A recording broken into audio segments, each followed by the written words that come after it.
Quando todos os meus medos já não cabem mais em mim, quando o céu está de bronze e parece que é o fim.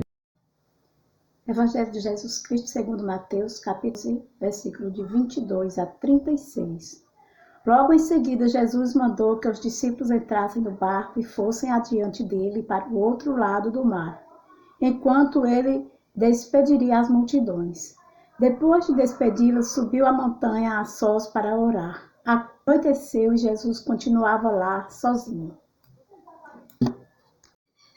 O barco, entretanto, já longe da terra, era atormentado pelas ondas, pois o vento era contrário. Nas últimas horas da noite, Jesus veio até os discípulos, andando sobre o mar. Quando os discípulos o viram andando sobre o mar, ficaram apavorados e disseram: e gritaram de medo. Mas Jesus logo lhes falou: coragem, sou eu. Não tenhais medo. Então Pedro lhe disse: Senhor, se és tu, manda-me ir ao teu encontro, caminhando sobre as águas. Ele respondeu: vem. Pedro desceu do barco e começou a andar sobre a água, em direção a Jesus. Mas, sentindo o vento, ficou com medo e, começando a afundar, gritou: Senhor, salva-me!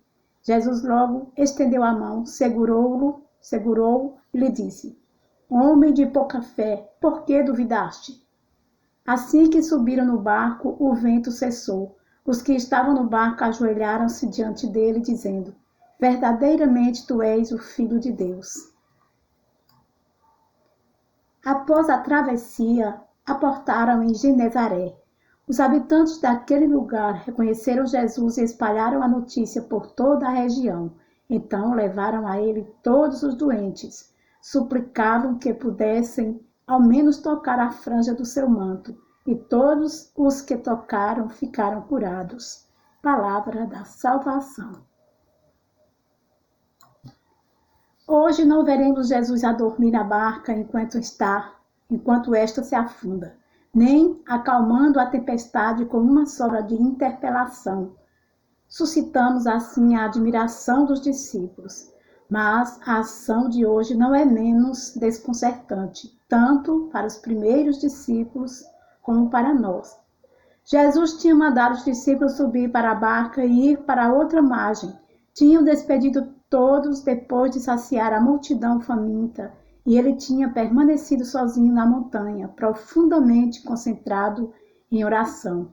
Os discípulos, sem o mestre, avançam com dificuldade. Foi então que Jesus se aproximou da barca, caminhando sobre as águas.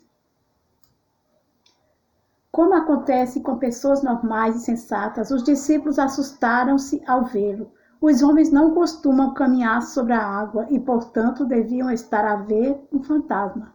Mas estavam enganados, não era um fantasma, mas tinha diante deles o próprio Senhor, que os convidava, como em tantas outras ocasiões, a não ter medo e a confiar nele para descobrirem a fé. Esta fé exige-se em primeiro lugar a Pedro, que disse: Senhor, se és tu, manda-me ir a teu encontro, caminhando sobre as águas. Com esta resposta, Pedro mostrou que a fé consiste na obediência à palavra de Cristo. Não disse: faça com que eu caminhe sobre as águas, mas queria fazer o que o próprio e único Senhor lhe mandasse, para poder crer na veracidade das palavras do Mestre. As dúvidas fizeram-no cambalear na sua fé incipiente, mas levaram-no à confissão dos outros discípulos, agora com o Mestre presente: verdadeiramente tu és o Filho de Deus.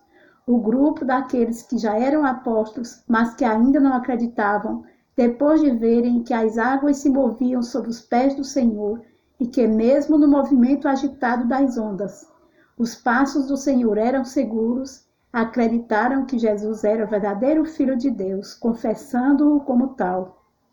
Louvado seja nosso Senhor Jesus Cristo. Nossa gratidão, oferta na mão direita, na esquerda o coração.